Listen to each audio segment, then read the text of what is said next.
the Sexual Assault Service Center of Guardian Angel Community Services, and we're here today to talk about Erin's Law for Educators.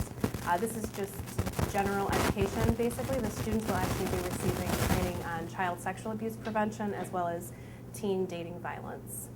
Real quick before we get started, I'm just going to give a quick rundown of the different programs that we offer at Guardian Angel, because so often we hear that people don't know that we're out there. They don't know what we can do for them. So these are resources for you as well as your students and their families. First, we obviously have our Sexual Assault Service Center, and I'll give you a little more information on our services in a minute. Then we have Groundwork, which is our domestic violence program. Here we work with all sorts of victims of domestic violence through counseling and advocacy, and we also have a 24-hour emergency shelter for women and children who are being abused and need to escape their home very quickly. Next we have Susie's Caring Place, and this is a program for those transitioning out of shelter, so they are back out living in the community, but they're still receiving some supportive services from us. We have foster care also for kids of all ages who have been removed from their homes for various reasons, but all involving abuse and neglect. The Exchange Club Parenting Program is a positive parenting program that we offer where parents can come in to learn better parenting skills, basically, through parenting classes and also through counseling. Dillard Harris is an alternative school that we offer for kids who have been removed from their traditional school setting for, again, various reasons, but basically there's some behavioral issues going on there where it's just not an environment that's working for them or for the school, so they come to our program instead. And then lastly, we have our Partner Abuse Intervention Program, our PAPE, which is where we get to work with the abusers in relationship or the perpetrators of domestic violence. And here we're there to help them develop better communication skills and better relationship skills so that hopefully they won't develop those patterns again in the future.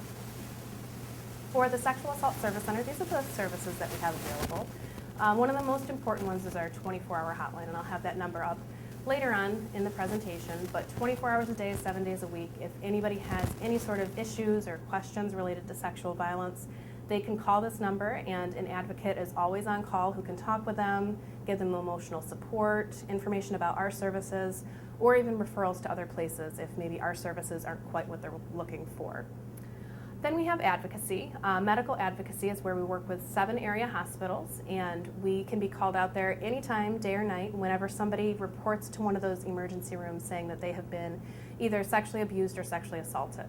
And our advocates go out to sit with them, help them understand everything that's going on, understand their options, and help make sure that they know what their rights are and that their rights are being upheld as well. Legal advocacy is pretty similar, only it is done in the legal setting instead. So occasionally we'll get called out to police stations or the Child Advocacy Center, but most commonly we end up going out to the courthouses where people are looking to obtain an order of protection or a civil no contact order against the perpetrator. Sometimes we're there also to sit through a trial with somebody. So if they have decided to prosecute, then we can go and help guide them through the trial process also. And if there happens to be a day where they don't have to be in court, we can go in their place and report back to them. Then we also have counseling, completely free. Actually, all of our services are free of charge. And our counseling is for, again, anybody who's been affected by sexual violence in some way. So they might be a victim themselves, or they might be the significant other of victims too. That's a very common thing for us to handle there. And then lastly, we have prevention education and professional trainings, which is a lot of what I do. So I get to go out and work with the community, work with people of all ages from 3 to 85, talking about all these different issues related to the prevention of sexual violence. So sometimes it's kind of obvious, like it will be with the middle schoolers. We'll be talking flat out about child sexual abuse and teen dating violence. Other times, it's not quite so obvious. So with the little kids, it's safe touches and unsafe touches. We also get called out to talk about bullying, self-esteem, cultural diversity, conflict resolution. We have a really long list of things that we can go over, but again, everything relates back to the prevention of sexual violence in some way. So getting us started, what is Erin's Law? The reason that we're all here today.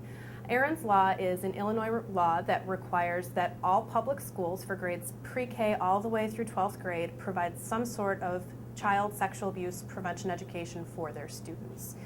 The students, or the parents of the students, I should say, have the option of opting out. However, the schools must provide it. And basically this law came about because of a woman named Erin, And Erin grew up in Schaumburg, so not very far from here. She was sexually abused from the ages of 7 to 18. And for the 11 years that this was happening, she never told anybody what was going on. And part of that was that she just didn't really understand that it wasn't okay that it was happening to her. She just thought this was how families worked. He loves me, so I should let him do whatever he wants to me, basically. And it wasn't until she got a little older that she realized that's not really how families work. It's not okay, it shouldn't be happening. And she started working with her parents to get this law passed, with the basic understanding of it being that when Erin was in school, she learned all sorts of useful life lessons, like not talking to strangers, looking both ways when crossing the street, and all things like that. But she never learned that her body was hers, and that she could say no to somebody touching her in a way that made her feel uncomfortable. She didn't have any boundaries, basically. And that's what we're here for the kids, is to help them understand that they can and should have boundaries. So what is child sexual abuse? Basically, child sexual abuse is the sexual exploitation or victimization of a child by an adult or another child. It's kind of an important thing there that a lot of people don't really think about too much. They assume that child sexual abuse takes place between a child and an adult at all times, but quite often it's actually another child who has power over them in some way. They might be older, but not necessarily. They might also just be stronger, bigger, smarter, or even more popular. It's a very big thing when you're a kid, to want to be in with the in crowd, to want to do the things that the in crowd is doing. There are a lot of different examples of child sexual abuse too. Some of the most commonly thought of ones are things like where the abuser touches the child sexually, or they perform sexual acts on or with the child.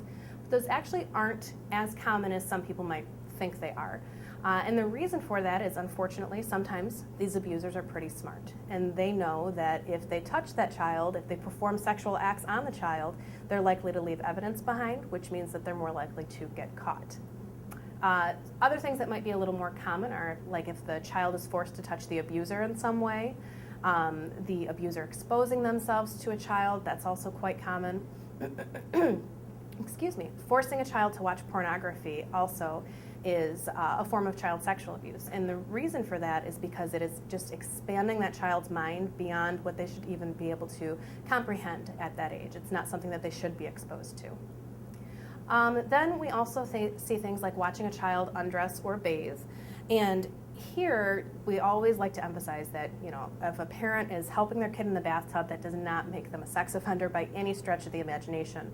What we mean is that once a child is old enough and mature enough to be able to do this on their own, then they should be doing it on their own. And there isn't really any clear-cut line for when that might be. We can't say that once your child turns this age, then they must be doing this on their own. It's always going to depend on the child and their development level. And then lastly, we have forced enemas, and that is something that we're actually seeing as a trend with female perpetrators, which brings up another issue, that there are actually female perpetrators out there. This just happens to be one of the techniques that they use. Just a few statistics to kind of explain why it is that it's so important that we're finally starting to talk about this. Right now, 1 in 4 girls and 1 in 6 boys are sexually abused before the age of 18. So it is extremely common, much, much more common than people realize. So if you just think about the makeup of your classroom, think about how many kids in your classroom that would have to be to make up these statistics. The largest number of sexually abused children are between the ages of 8 and 11 years old. However, this is a statistic that we have pulled from the court system. So this is at the age that kids are really starting to report that they're being abused.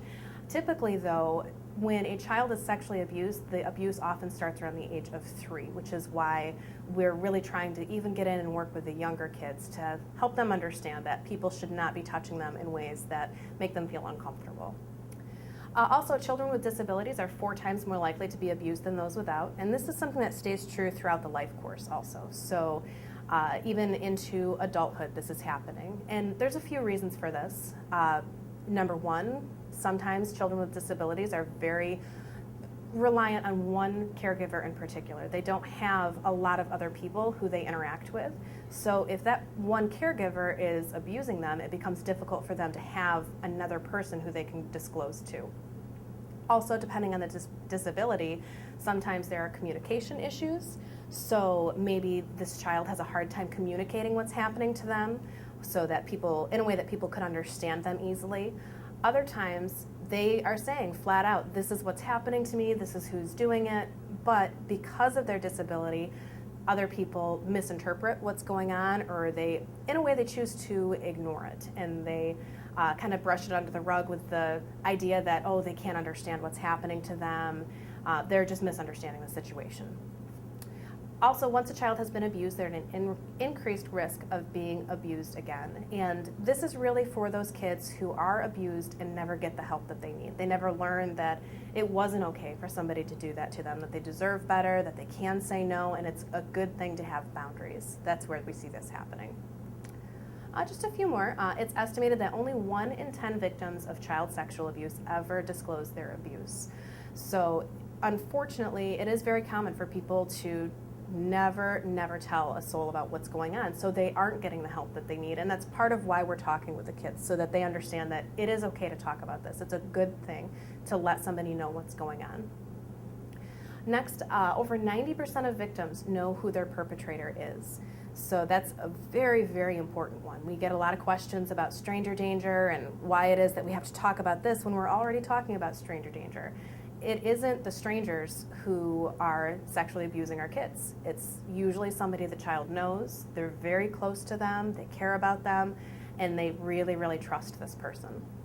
And then lastly, and my personal favorite, men who abuse girls average 19.8 victims, whereas men who abuse boys average 150.2. So there is a huge difference there. There's a couple of reasons for it too. Number one, or the main reason really, is just that boys don't report. As infrequently as girls report, boys do it even less, for a few reasons. In part, there's a lot of embarrassment there, not that there isn't for girls as well, but boys, we tend to raise them a little bit differently without even realizing what we're doing. We tell them that they need to be self-sufficient, that they need to be able to take care of themselves and defend themselves. So when they're in a position where they weren't able to do that, where they were taken advantage of, they're embarrassed to come forward about it, and they're afraid that they're going to get in trouble or that other people will make fun of them. Also, we don't let our boys talk about their feelings so much either. Girls are allowed to talk about their feelings and how they're doing. Boys are expected to basically just move on with their lives and get over it.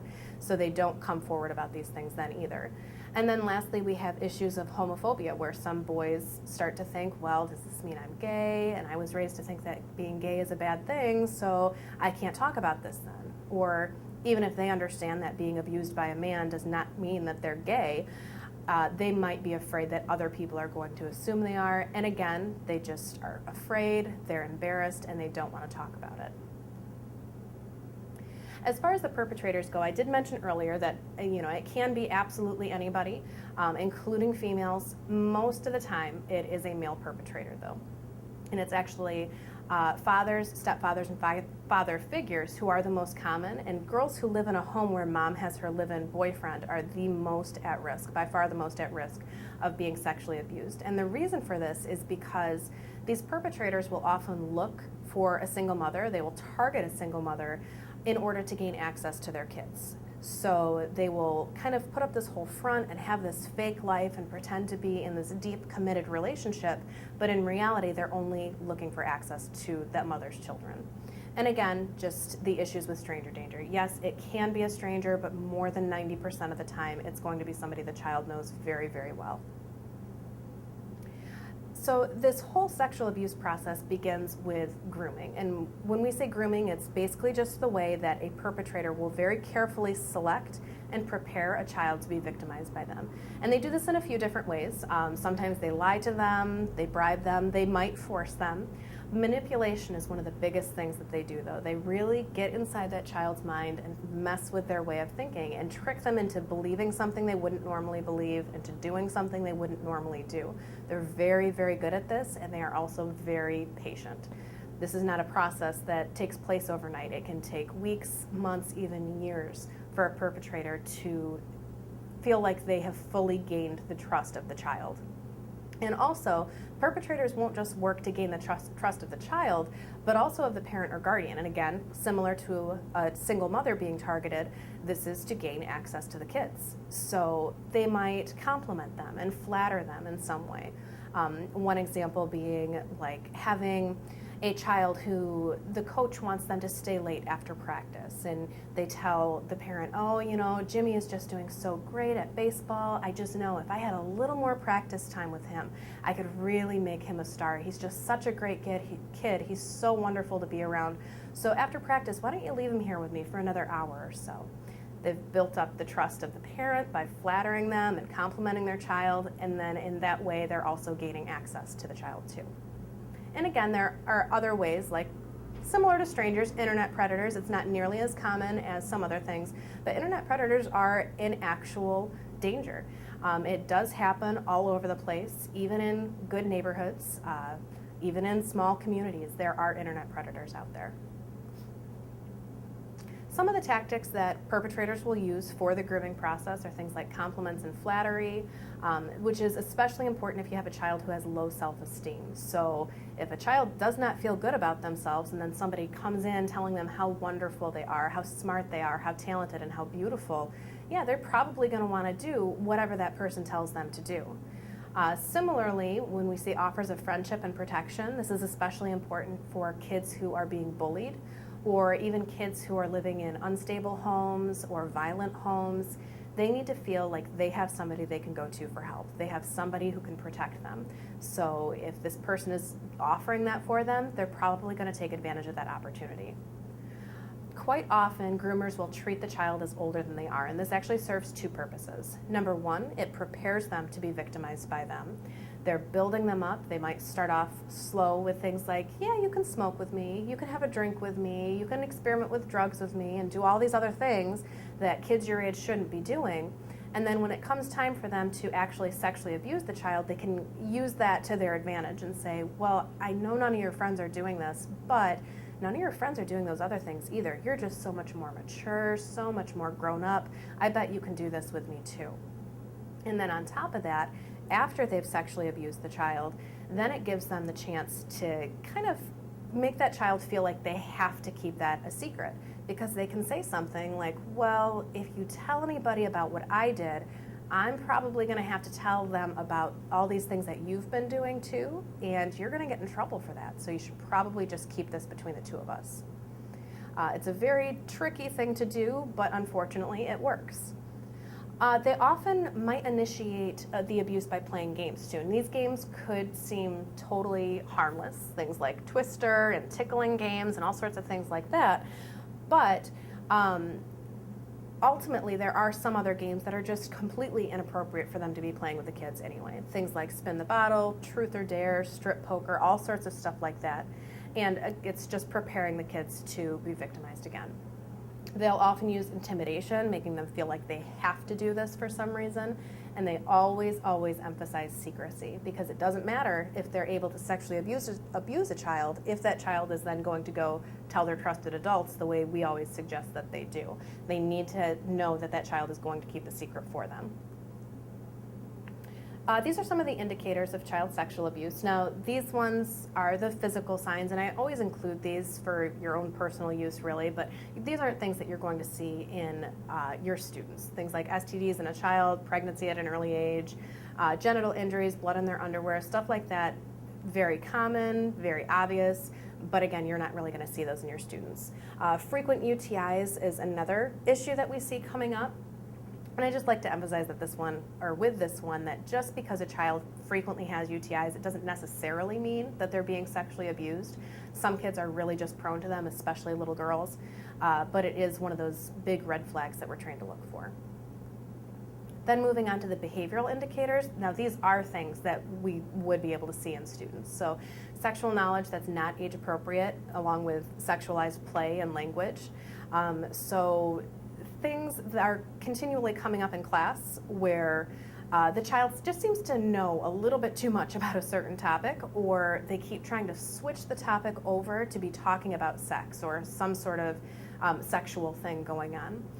And then with sexualized play and language too, pretty similar, but I mean, we've had people come in who have brought their kids in based on the way that they were playing. We had somebody bring their daughter in after they noticed that they were having their dolls perform sex acts on each other. It was completely inappropriate for their age, so they knew that that child had been exposed to something in some way that they shouldn't have. We might also see changes in behavior, particularly potty training accidents. So this is for kids who would not be typically having potty training accidents. They're older than that already. And it's just something that happens kind of like a defense mechanism where it's almost like they're saying that they're dirty now, so nobody will want to touch them. We actually see this quite often in counseling sessions where children will wet their pants because they're starting to relive the abuse that's going on. So even if they're put in a similar situation, like being alone in a room with an adult, that might be cause for them to wet their pants. Things like having an aversion to go home is very common. Maybe somebody in particular comes to pick the child up at school one day and they are adamant that they are not leaving with that person. They get very upset at the idea of leaving with them. Odds are there's something happening with that person. It could be sexual abuse, it could be emotional abuse or physical abuse. I can't say, but it's something to look into. And always, always, if the child discloses abuse, that is a huge sign that there's something going on that we need to look into further. And we always need to believe the child and never let them see for a second that we have some sort of question about what's going on. These are some really common effects of child sexual abuse. The shame, guilt, and self-blame are in the top. Really this happens because the perpetrators are telling the kids, this is your fault. You wanted this to happen, you caused this to happen, you knew this was going to happen. Things like that. They want the kids to feel guilty about it, so that way they don't feel like they can come forward and tell their trusted adults about what happened. They often have difficulty trusting others, which actually makes perfect sense because when you think about it, they've put all of their trust into this one person. They've gone through this grooming process. They feel like this is the person they can trust, the person they can go to with anything. And then they let them down and their trust is shattered. And it's very difficult for them to regain that trust with other people in the future. We often see low self-esteem too, in addition to it being something that might leave children a little more vulnerable to being victims of sexual abuse. It's also an effect of it as well. Other things we see are things like cognitive deficits, depression, and other mental health problems, including what we call rape trauma syndrome. It's our version of PTSD, basically, where very similar symptoms, where a victim will feel their perpetrator on them or sense them near them. It's like they can smell them there. They have night terrors and flashbacks and panic attacks and all sorts of things like this, all related to the abuse that took place.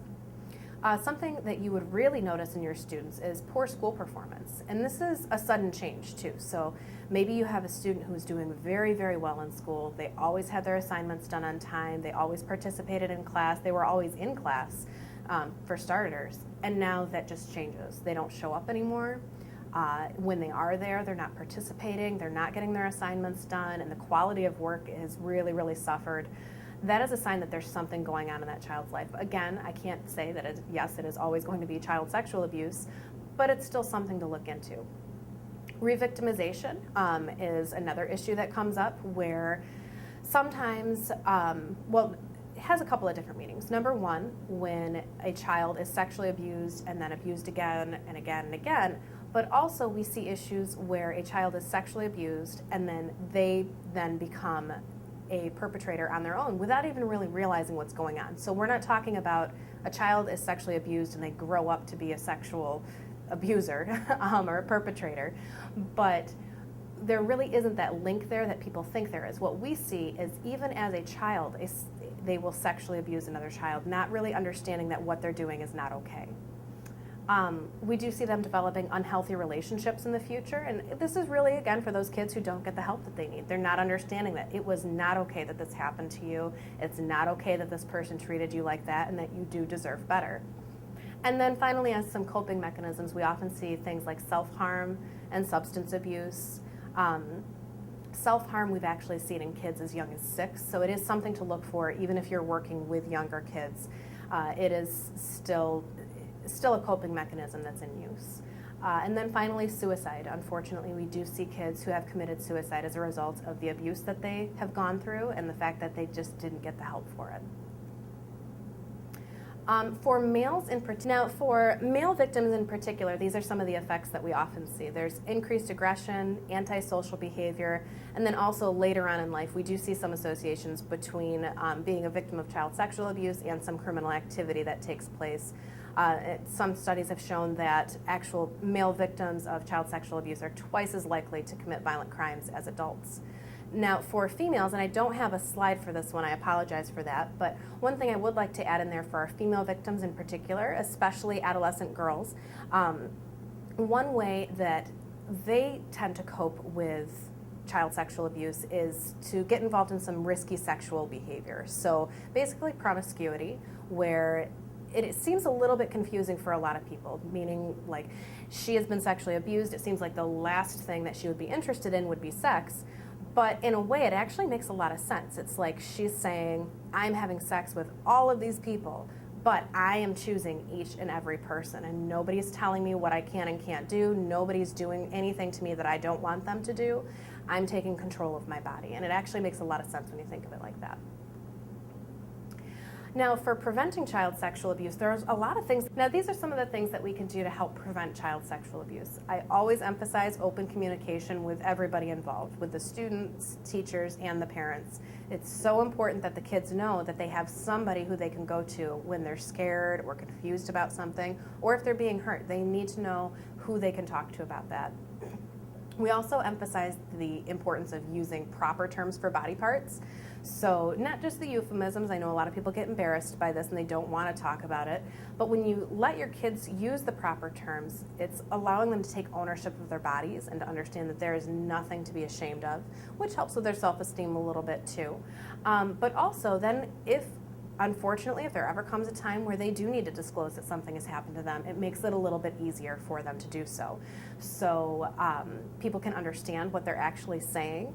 And if for some reason that the parents don't want to use proper terms for body parts, it's really important that everybody involved in that child's life knows what terms they are using, including teachers. So that way if the child discloses, then they can understand what's going on. Now, we also talk about safe touches and unsafe touches with the little kids, safe secrets and unsafe secrets, where safe secrets don't hurt anybody, and unsafe secrets are where you're being hurt, somebody else is being hurt, or if you just think somebody might get hurt.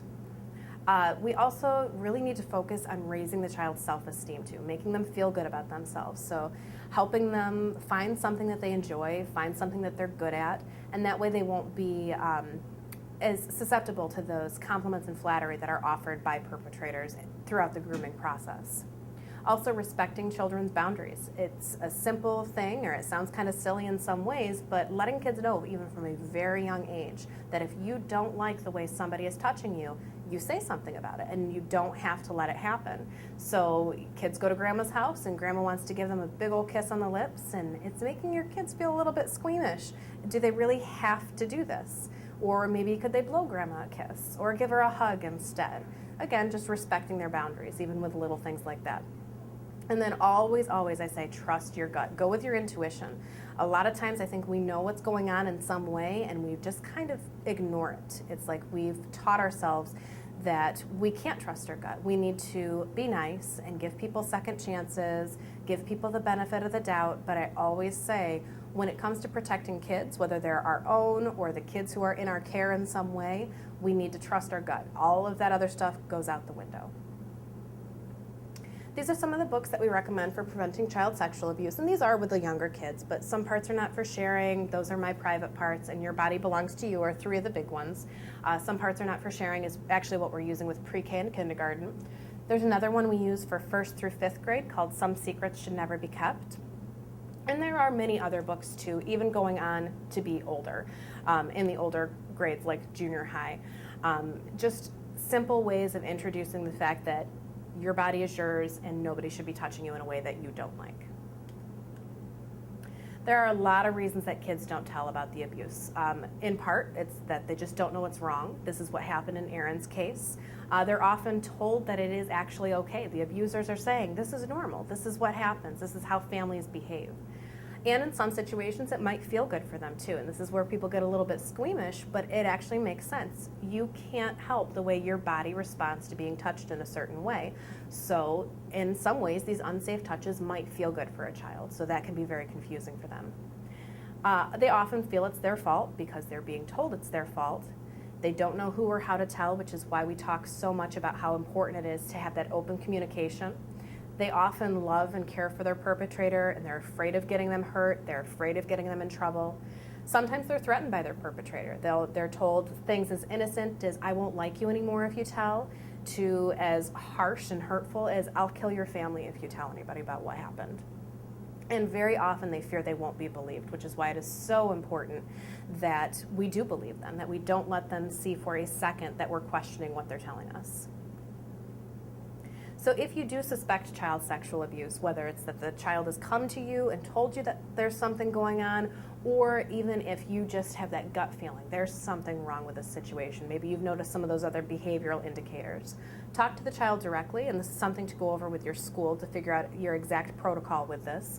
But it's okay to confront them and ask them, do you want to tell me anything about what's going on? I noticed you're having a bad day or you seem upset today. But you just have to pick the time and place very carefully. You don't want it to feel rushed. You don't want to do this 2 minutes before the bell rings for the day. And the place also needs to be carefully selected. So you don't want a lot of prying ears. It needs to be a private conversation. But at the same time, be aware that for this child, being alone in a small room with a single adult may have been a bad situation for them before. So it might be scary, and that might make them shut down. So one suggestion that I normally give is, for most schools, the social worker's office seems to be a pretty good place if you can borrow that. It tends to be off, so there aren't a lot of people walking by all the time. Maybe just keep the door cracked a little bit, that's all. And never sit between the child and the door either. Always let them feel like they have that escape route if they need it. Only ask open-ended questions. If you're going to ask questions, make sure that they're open-ended. You never want to say anything like, can you tell me who's been touching you in your private areas? Just very general. I noticed that you seem upset lately. Is there anything that you want to talk about? Something like that. And follow up on whatever made you concerned, too. Check in with them from time to time also. And also talk about secrets. Again, those safe secrets and unsafe secrets, where the unsafe secrets are the things we need to tell our trusted adults about. When it comes to responding to disclosures, the most important thing is to always believe the child, which I've said before and I'll say it again. You don't want them to feel like you don't believe them.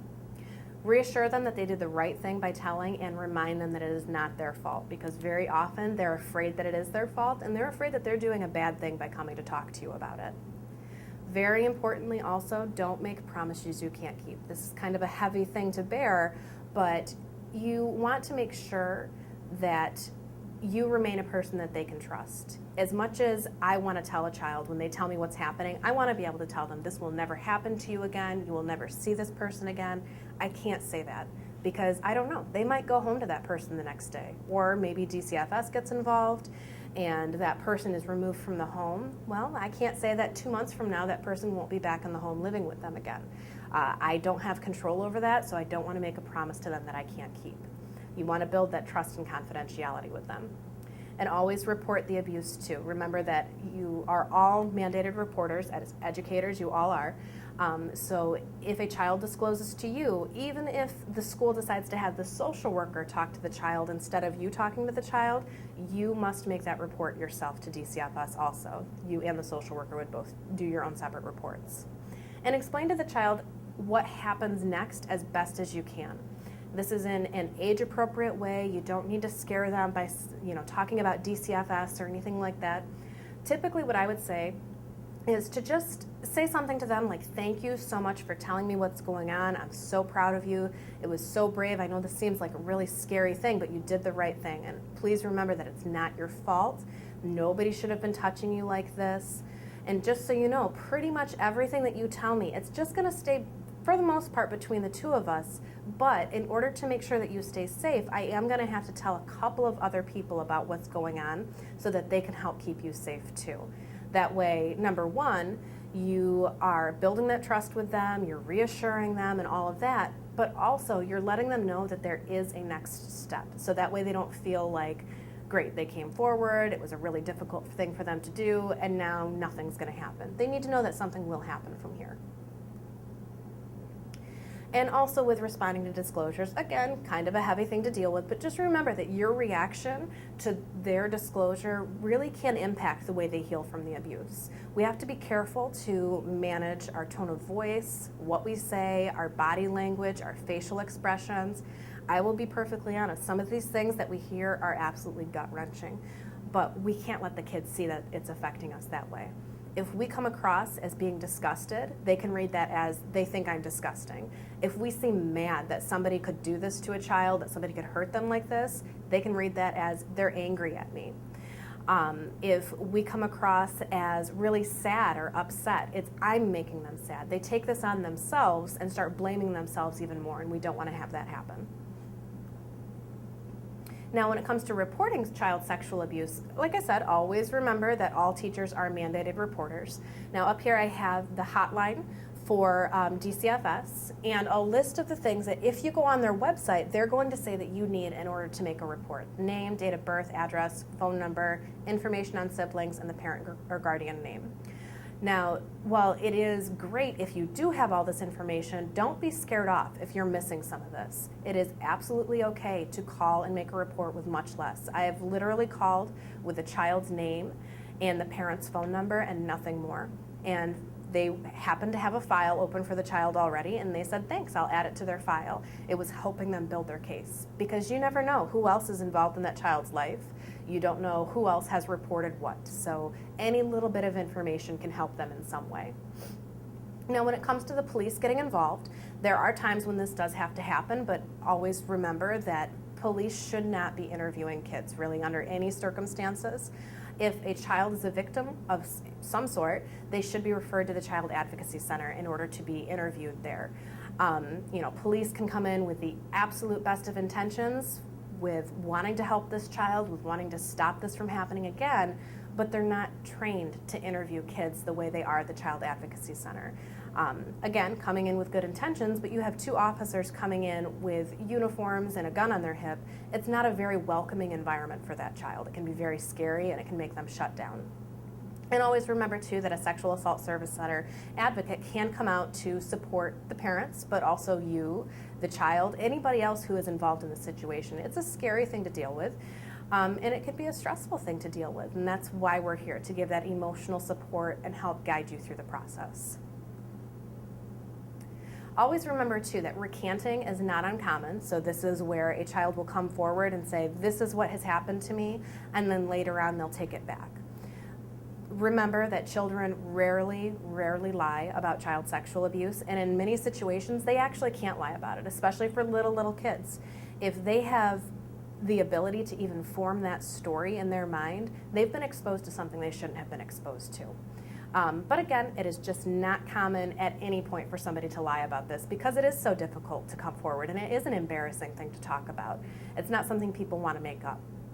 What we do see happening is kids are taking back what they're saying because they want their life to return to normal. It's not that the abuse didn't happen. It's that they often feel bad that they got their perpetrator in trouble, or they see their life being turned upside down. So they have situations where maybe it's mom or it's dad, and mom or dad is removed from the home, or it's a sibling and the sibling is removed from the home. They feel bad about the way it's affecting their lives and the lives of the people around them, and they want it to just go back to normal. So they say, never mind, that's not really what I meant, you misunderstood, things like that. They recant. Now, if you have any questions at all, we have our Sexual Assault Service Center hotline number up here. Again, that's 24 hours a day, 7 days a week. You can talk to any of us at any time. I have on the other side, Lisa Wensloff, Janice Masokas, and myself. Our phone numbers and email addresses up there. You can contact us as well. And then lastly, we have our DCFS hotline up there too. So again, just remembering that you are all mandated reporters, and that would be the hotline number to call. Thank you, everybody. A little bit of information, background information on teen dating violence, because the school will be implementing a teen dating violence portion of this presentation for 6th, 7th, and 8th grade. I thought it would be important for you all to understand a little bit about what's happening in these teen dating relationships. Basically, dating violence is just a pattern of abusive behavior that's geared towards controlling somebody or gaining power over them, or just manipulating them when they're in a dating relationship. And there's a lot of different ways that this takes place. And the reason that we're actually talking about this with the Erin's Law presentation is because sexual abuse is a huge part of dating violence. Sexual abuse takes place in teen dating relationships and later on in life through marriages even. But there's also the physical abuse, so the hitting and kicking and punching and all the typical things that people normally think of when they hear of an abusive relationship. But then more commonly is emotional abuse, the name callings and put downs, making somebody just really feel worthless and bad about themselves. And then we also see a lot of isolation taking place here, where they're trying to cut this person off from their social support. They don't want them to feel like they have friends they can talk to. They don't want them to feel like they can go to their family or their parents or anybody else who might care about them. And then lastly, we have digital abuse, which is really something that's been on the rise. It's a new thing that we're talking about because of all the great new technology that we have. All of these people have cell phones and computers now, and they're not really using them in the most responsible and respectful ways that they should be. So things like a dating partner calling or texting every 2 minutes so that they can check up on their partner and see where they are, what they're doing, when they'll be back, even what they're wearing. They just feel like they should have that type of power over that person. Aside from that, we also see basically it being like cyberbullying, but taking place within a dating relationship. So the name calling and put downs that you might do face to face, it's instead being put into a text message or an email or even just posted online somewhere on some sort of social media account. And then also we see issues where somebody is having their photo taken or video taken while they're engaged in some sort of sexual activity, they're undressing or they're bathing, and this is being done without their knowledge or consent. Unfortunately, it is a very common thing that we're seeing going on. A few statistics, and these are some of the things that we talk about with the kids. 1 in 2 of all 14 to 24-year-olds have been the target of some sort of digital abuse, so it's extremely common. Nearly 1 in 3 teens who have been in a dating relationship experience sexual abuse, physical abuse, or threats of physical harm to a partner or to themselves. And here I just like to point out the fact that, well, not only is it a lot more common than people realize, but also with these threats of physical harm, it's really obvious when somebody comes up to you and says, if you don't do this, I'm going to hurt you. That's clearly abusive. But another thing that we're seeing is dating partners who will say, if you don't do this, if you do this, I'll hurt myself or I'll kill myself. It's a very intense thing that they're going through where they're just trying to manipulate that person to get their way, basically. 45% of teen girls know someone who's been pressured or forced into having sex or oral sex. So again, nearly half. And then lastly, 40% of all 11 to 12-year-olds report that their friends are victims of verbal abuse in their relationships. So this one is more really for the younger kids here at these age ranges. But the reason we talk about this with the kids now, and I explain this to them as well, is that we're just trying to get them to develop good habits from the beginning. I tell them it's so much easier to avoid getting into a bad relationship than it is to get out of one. So we want them to recognize the warning signs up front. We want them to be able to see, even in the relationships going on around them with their older friends and siblings, what is healthy, what is not healthy, how should I be treated, how should I not be treated. Lastly, this is our cycle of violence, and the reason I like this, and I do talk about this with the kids also, is because it really answers the 2 biggest questions that I get asked. Number 1 being, how do people get into an abusive relationship? And number 2, why do they stay in an abusive relationship? So as far as how do they get into them, it's really actually very simple.